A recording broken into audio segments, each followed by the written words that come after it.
सभी विद्यार्थियों को नमस्कार, स्वागत है आप सबका आपके अपने परिवार श्री वितारके में।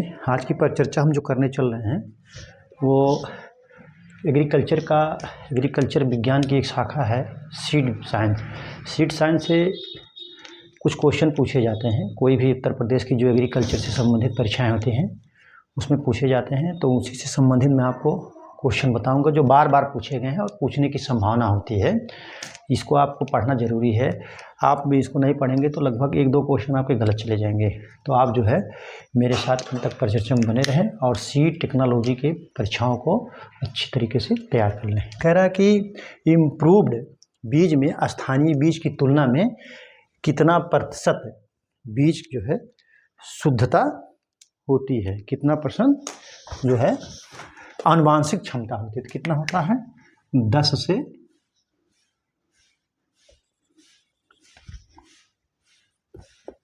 15% अधिक होता है। कितना होता है वो जो होता है 10 से 15%, 10 से 15%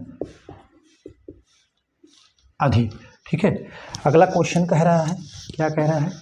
अगला क्वेश्चन कह रहा है कि पोटेशियम परमैंगनेट घोल से बीज का जीवन क्षमता परीक्षण करने पर बीज अधिक निर्जीव होने पर क्या होता है। मतलब बीज जो अधिक निर्जीव होता है तो क्या होता है, इसमें ये होता है कि जो पोटेशियम परमैंगनेट होता है वो रंगहीन हो जाता है। क्या होता है? रंगहीन हो जाता है।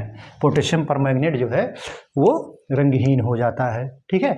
अगला क्वेश्चन कह रहा है कि टेट्राजोलियम टेस्ट, जिसको टी टेस्ट भी कहते हैं, को और क्या कहा जाता है। ठीक है, इसको और क्या कहा जाता है? तो इसको और जो कहा जाता है जैव रसायन परीक्षण कहा जाता है। क्या कहा जाता है?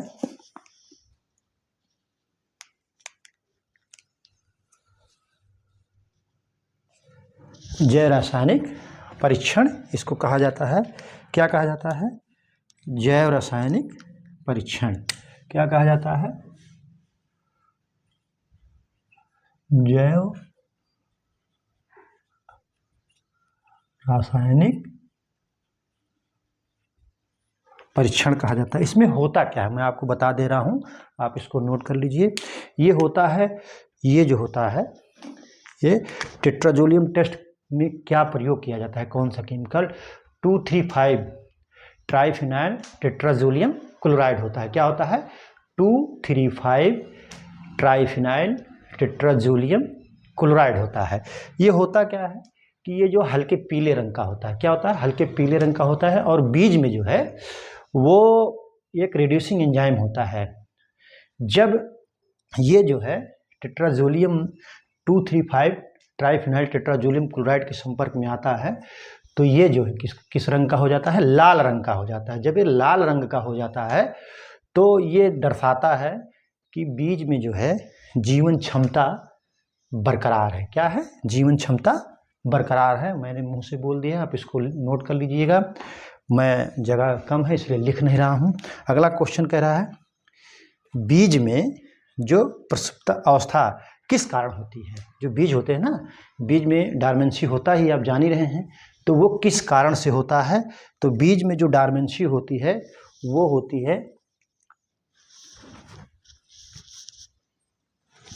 जो बीज में होते हैं हाइड्रोलाइटिक एंजाइम की कमी या अक्रियशीलता के कारण। किसके कारण? हाइड्रोलाइटिक एंजाइम की जो है, यहां मैं लिख दे रहा हूं, जो है हाइड्रोलाइटिक,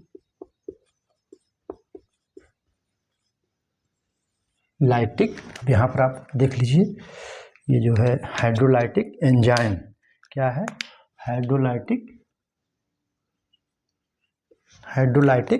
एंजाइम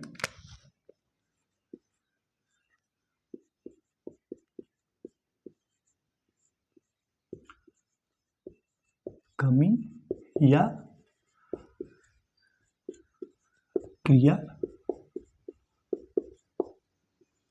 क्रियाशीलता के कारण, किसके कारण? हाइड्रोलाइटिक एंजाइम की कमी या अक्रियशीलता के कारण जो है बीज में डॉर्मेंसी, सीड डॉर्मेंसी होती है। अगला क्वेश्चन कह रहा है किस रंग का प्रकाश अंकुरण को बढ़ाता है? तो किस रंग का प्रकाश अंकुरण को बढ़ाता है? लाल रंग का। किसका? लाल रंग, जो 600 माइक्रोन का होता है। ठीक है। और एक क्वेश्चन और बन सकता है किस रंग का प्रकाश अंकुरण की क्षमता को घटाता है? तो कौन सा होता है? नीले रंग का प्रकाश जो है उसको अंकुरण की क्षमता को घटाता है। आप इसको नोट कर लीजिए, शार्ट स्क्रीन ले लीजिए।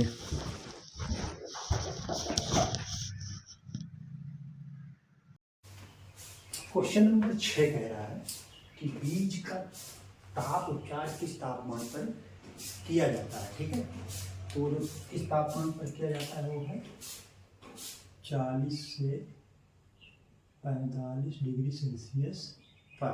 ठीक है। अगला क्वेश्चन कह रहा है फसल की कटाई के बाद बीज की परिपक्वता डॉर्मेंसी भंग करने के लिए किस का प्रयोग किया जाता है? मतलब जैसे फसल की कटाई कर दी जाए उसके तुरंत बाद बीज की सुस्वस्था डॉर्मेंसी खत्म करने के लिए किसका?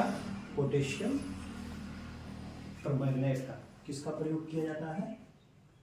पोटेशियम नाइट्रेट का। किसका? पोटेशियम नाइट्रेट का, परमैंगनेट नहीं, पोटेशियम नाइट्रेट का। पोटेशियम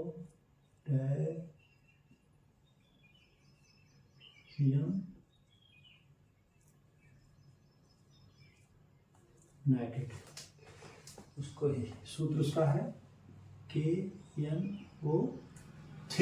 ठीक है।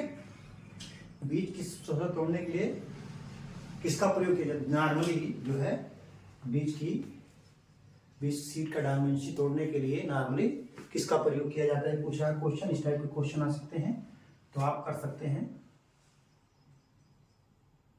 थायो, क्या है? थायूरिया एस कार्बिक एस्कॉर्बिक एसिड का।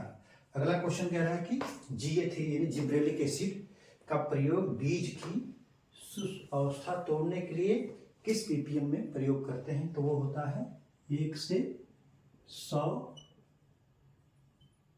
ppm। कितना? 1 से 100 ppm। अगला क्वेश्चन कह रहा है बीज उपचार के लिए किस रसायन का प्रयोग करते हैं? रसायन यहाँ पूछ रहा है बीज उपचार के लिए, तो तमाम है, जैसे जो है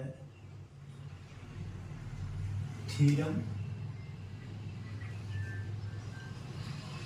कैप्टान, एग्रोसन, कैप्टान, एग्रोशन, कैप्टान जो है एग्रोशन है, एग्रोशन उसको बोलेंगे, एग्रोशन में सेरेसन,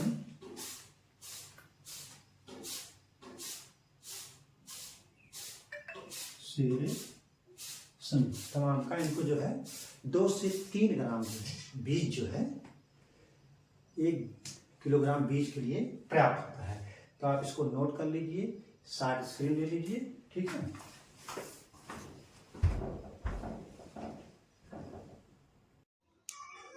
क्वेश्चन नंबर 11 कह रहा है कितने वास्तविक मूल्य से कम वाले बीज को बुआई के लिए इस्तेमाल नहीं किया जाता? मतलब ये परसेंटेज में कह रहा है, तो कितने परसेंट का? 70%। कितना?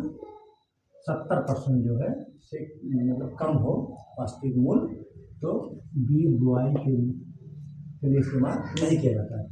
क्वेश्चन नंबर 12 कह रहा है कि बीज की अशुद्धता प्रतिशत को क्या कहते हैं? तो इसको कहते हैं, क्या कहते हैं?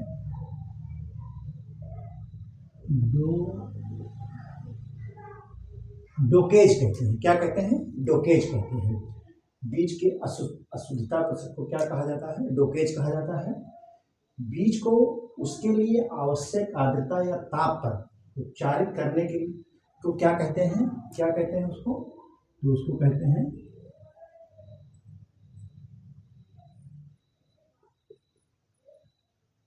टेम्परिंग कहते हैं। क्या कहते हैं? टेम्परिंग कहते हैं। फिर कह रहा है कि नेशनल सीड कॉरपोरेशन की स्थापना कब हुई थी? तो कब हुई थी? 1963 ईस्वी में। कब हुई? 1963 ईस्वी में जो है नेशनल सीड कॉरपोरेशन की स्थापना होती है। आप इसको नोट करिए।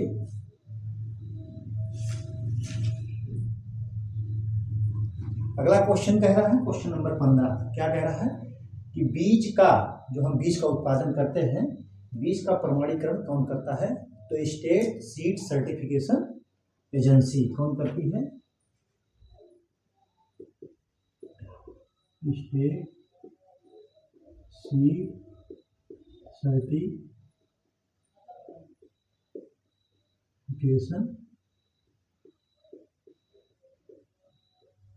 Agency. State seed certification agency जो है सीड का प्रमाणीकरण करती है। आप इसको नोट कर लीजिए, शार्ट स्क्रीन ले लीजिए, ठीक है।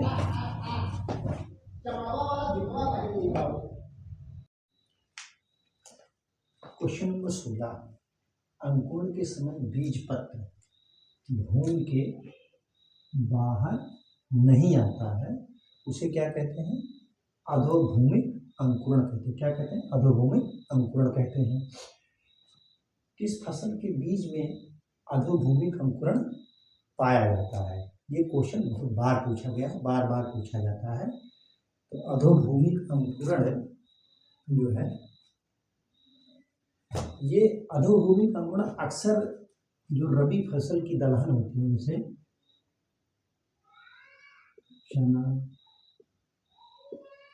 मटर मिलेगा आपको,